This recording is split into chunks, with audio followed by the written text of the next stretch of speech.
Bonjour les amis, on se retrouve pour un nouvel épisode de Dans mes jumelles pour les réunions du jeudi 2 mai. Avant de démarrer, je vous rappelle que vous pouvez vous abonner à la chaîne YouTube de The Turf. Vous pouvez aussi activer la cloche pour être informé dès qu'un nouvel épisode de Dans mes jumelles est posté. Avant de démarrer, je vous rappelle aussi le jeu responsable, c'est important. Ayez en tête les mentions qui sont en bas ici. Vous le savez, je vous le répète bien sûr régulièrement.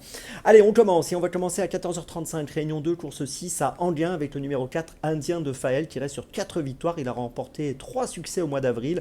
À Alençon le 21 avril, à Chartres le 14 avril, à Cherbourg le 1er avril, et il a donc plutôt la forme, c'est le moins qu'on puisse dire, et je pense qu'il peut encore remporter un succès et signer la 10e victoire de sa carrière dans cette course, associé à Benjamin Chauvelafet qui s'entend parfaitement avec lui.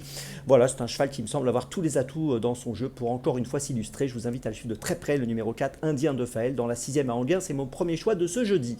Mon deuxième choix, ce sera à 16h03, réunion 1, course 1, sur l'hippodrome de Chantilly, dans la première course, le numéro 4, Kebella. Alors Kebella avait bien couru à Saint-Cloud pour ses premiers pas au mois de novembre l'année dernière sur 2000 mètres. Ensuite, on l'a revu cette année déjà 2 fois. On l'a vu gagner à Argentan le 11 avril, associé à Alexis Pouchin sur 2500 mètres.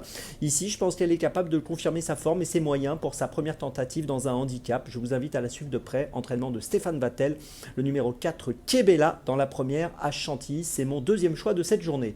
Pour mon troisième choix, ce sera 18h40 sur l'hippodrome de Laval, dans la 5e course avec le numéro 8, Indy Dark, qui est pas mal engagé dans la course avec 186 245 euros de gain pour une qualif à 196 000.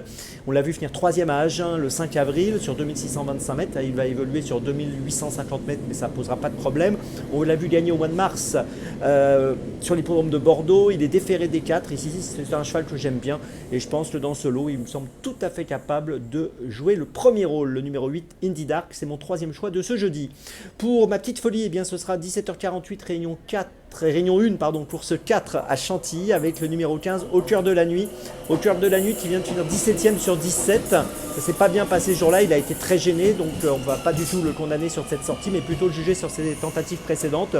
Deuxième à Chantilly le 8 mars, gagnant également au mois de février toujours à Chantilly sur le même parcours 1600 mètres PSF, le parcours du jour pour lui. Voilà, si tout se passe bien, s'il a un parcours fluide, malgré un numéro à l'extérieur qui peut être gênant, eh bien écoutez, je pense qu'il peut jouer un bon rôle dans ce handicap, mais il n'y a pas beaucoup de marge de manœuvre, comme je le dis souvent dans ce type de course, mais il peut afficher une cote autour des 10 euros, donc ça peut être amusant de le tenter. C'est ma petite folie du jour, Au cœur de la nuit, dans la 4e à Chantilly. Je vous résume mes choix pour ce jeudi 2 mai. Tout d'abord dans la 6e à Anguin, le 4 Indien de Faël. Ensuite dans la première à Chantilly, le 4 Kebella. Ensuite dans la 5e à Laval, le numéro 8 Indy Dark. Et puis enfin ma petite folie, le 15 Au cœur de la nuit, dans la 4e à Chantilly. On se retrouve maintenant demain pour un nouvel épisode de Dans mes jumelles. Et d'ici là, avec The Turf, ça va aller.